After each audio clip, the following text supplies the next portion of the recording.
Hello and welcome to the $1 Million Message. This is your Fearless Friday message with Kali Brigham calling from beautiful Pensacola Beach, Florida. And I am so excited to share an article with you today that I read earlier this week, and I've had so many conversations about it with so many people, from consultants on my team to customers to strangers. Well, maybe not strangers, but I have discussed it with a lot of people, and I thought it might serve you well in growing yourself so that you can grow your business and have a positive impact on other people. So first, I'm going to tell you who wrote the article. Definitely, I would suggest that you follow him. His name is Arthur Brooks.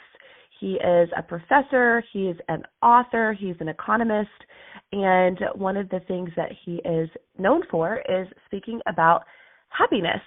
And I just think, just like anything else, I'm sure that there might be some things that I don't agree with him fully on, or, he is infallible, he's not perfect.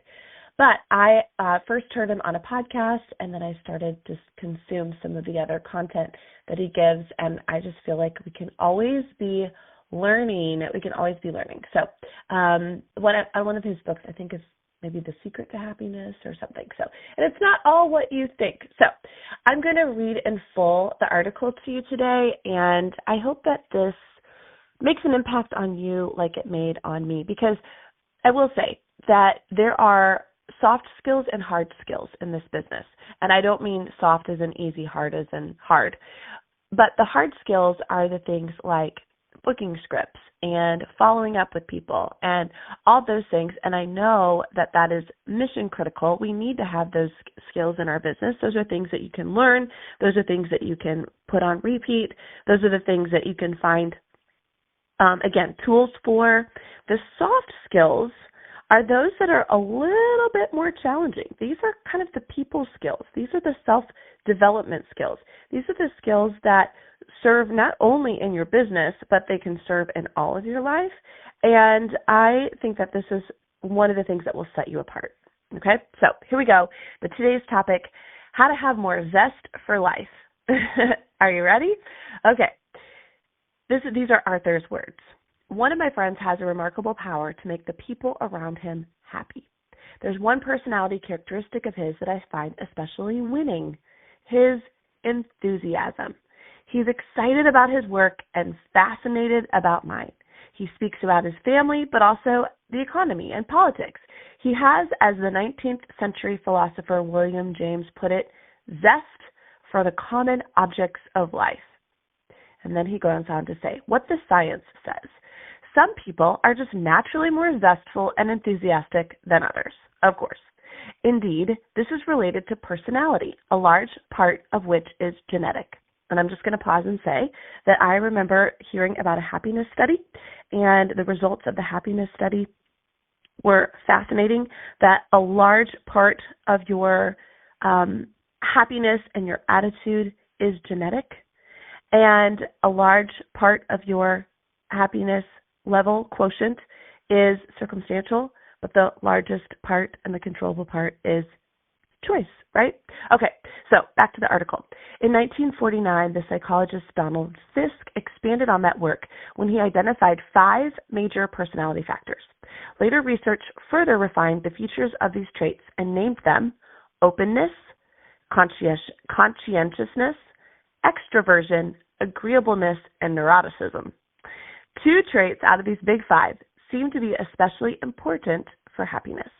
In 2018, psychologists writing in the Journal of Personality confirmed that high extroversion and low neuroticism seemed to be the recipe for well-being. More specifically, the correlations hinged on one aspect of extroversion and one aspect of neuroticism: enthusiasm and withdrawal, respectively.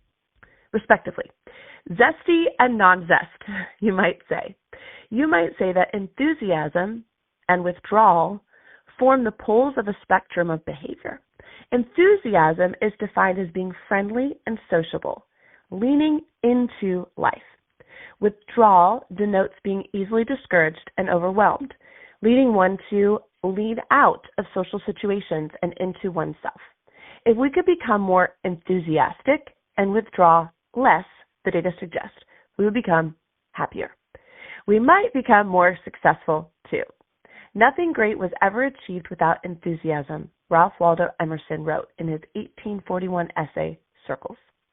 Huge personality changes are generally rare. However, smaller shifts are possible and can help you become zestier. So, here's what you can do. If you want to lean into life more enthusiastically, you might try the following. Number 1, fake it. Academic research undertaken by the psychologists Seth Margolis and Sonia Limborski in the Journal of Experimental Psychology shows if people act more extroverted in general, they do in fact succeed and become happier. Well, I guess Mary Kay would call this fake it till you make it, right? You can, what's the way to describe it? You can fake your way into feelings.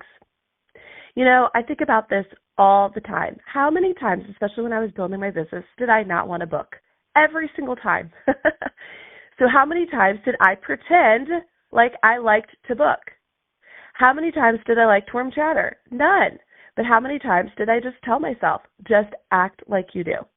You know, another thought that I have too is I remember for years telling Maddie was not easy for her to make friends. And it was just kind of one of those things that you watch your kids. And Brayden, he could go onto a playground when he was little, not say anything to anybody, and 5 minutes later, every kid on the playground is playing with him. And Maddie, I would find her just kind of being off and solo.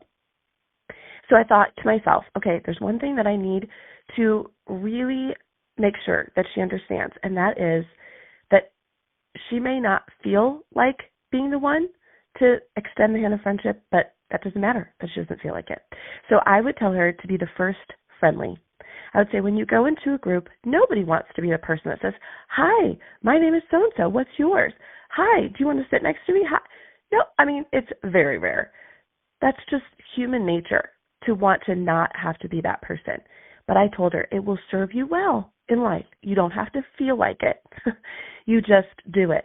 And to this day, I'm so happy to say, as a freshman in high school, she's got an amazing circle of friends that she has curated herself. She now knows how to go up to somebody and to make them feel important and to make them feel seen. It's not because she naturally does it or wants to do it, but because she's learned that the result of it is worth it. So fake it today. You don't have to feel like it. You just do it anyways. Number 2, change your problem-oriented mindset to one of opportunity. This is a common strategy in creativity and innovation and a successful technique in business leadership. Entrepreneurs routinely use reframing after setbacks by asking questions such as, what did I learn from this?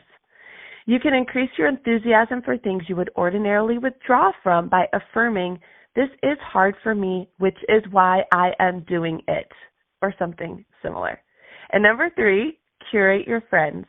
One of the best ways to become enthusiastic is to hang around enthusiastic people. And he says, such as my friend, I'm not giving you his number, you have to find your own.